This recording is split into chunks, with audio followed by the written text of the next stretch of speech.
Tonton Claude et bonsoir tout le monde. Bonsoir à Diego. Les 13, ça devient une habitude. Et depuis un an, on se retrouve sur la Le père de la nation. Le père de la nation. Les gens pensent que le système pour lequel il a travaillé énormément, il s'est battu, et pour lequel vous pensez que amener une guerre, c'est dissous. Beaucoup l'ont dit, mais vous devez le faire. Vous y croyez. Lorsque vous tirez cette force, cette inspiration, qui vous donne toujours la force pour apprendre. Parce que beaucoup de gens sont en train d'abdiquer. Si vous avez quelque chose à dire à tous ces gens-là qui ne croient plus à la lutte, qui ne croient plus à notre liberté, qu'est-ce que vous aurez à leur dire? Surtout que dans 4 semaines, l'opposition est en train de s'organiser une fois encore pour aller en bataille contre le système qui nous régente depuis 60 ans. Eh bien, merci. D'où je tire cette force, d'où je tire cette énergie. Tout simplement. Parce que c'est lui qui m'a enseigné, en particulier, qu'il ne faut jamais abandonner, jamais lâcher, jamais sursoir.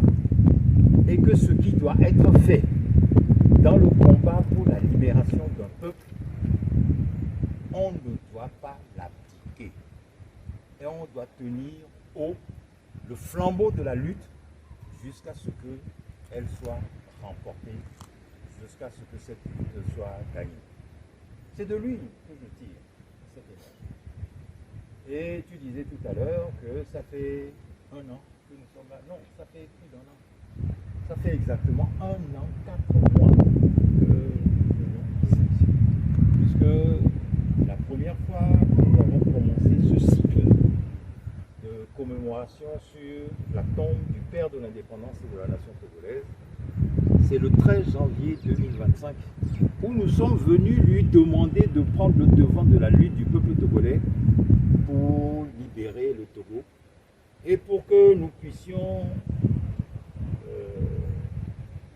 disons, rattacher le combat de la jeune génération pour la reconquête de la Blodé au combat de la vieille génération, de l'ancienne génération qui représente, qui l'a arrachée et conquise.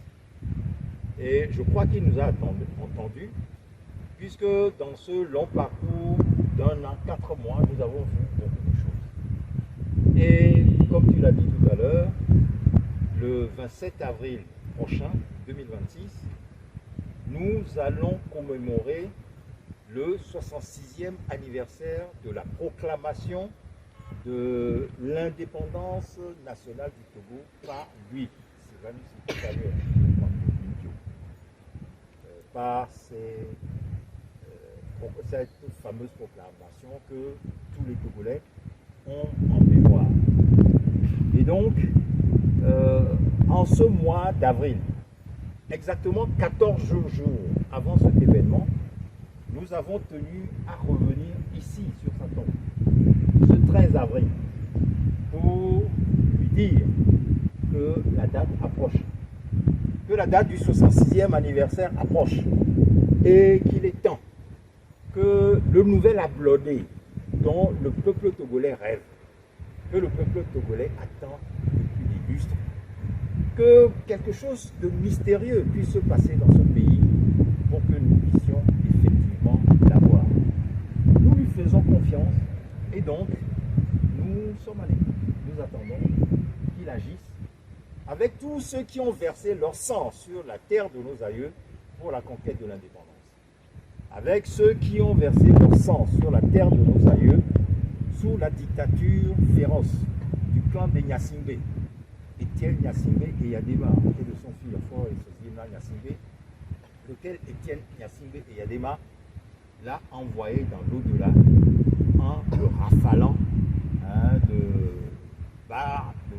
tirs de mitraillettes au bas-ventre à la poitrine et à la tête avant de lui sectionner les veines du poignet et de lui planter des coups de poignard dans la jambe pour bien s'assurer qu'il était bien passé de l'autre côté.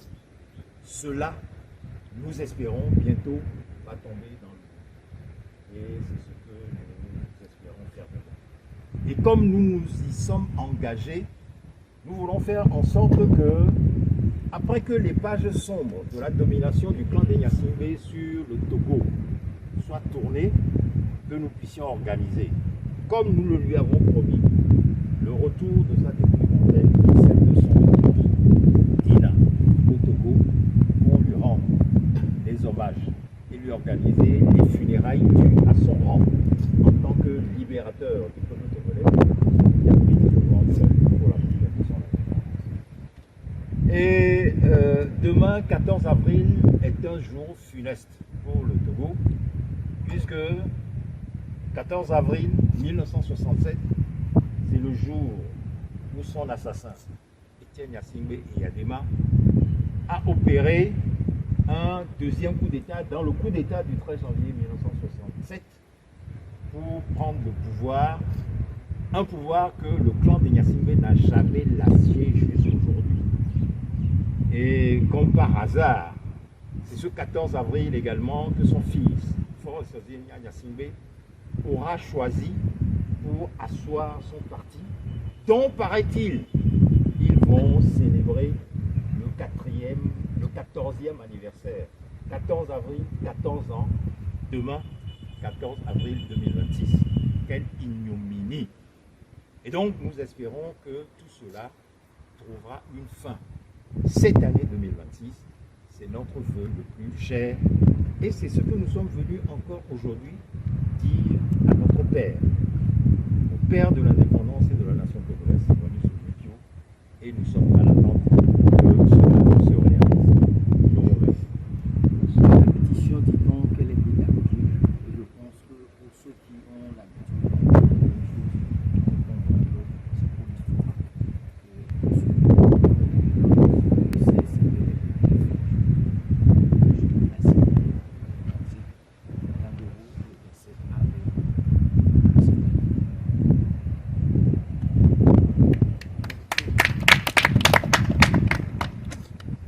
Salut à toi, pays de nos aïeux, toi qui les rendes forts, paisibles et joyeux, cultivant vertu, vaillance pour la prospérité. Que viennent les tyrans, ton cœur soupire vers la liberté. Togo debout,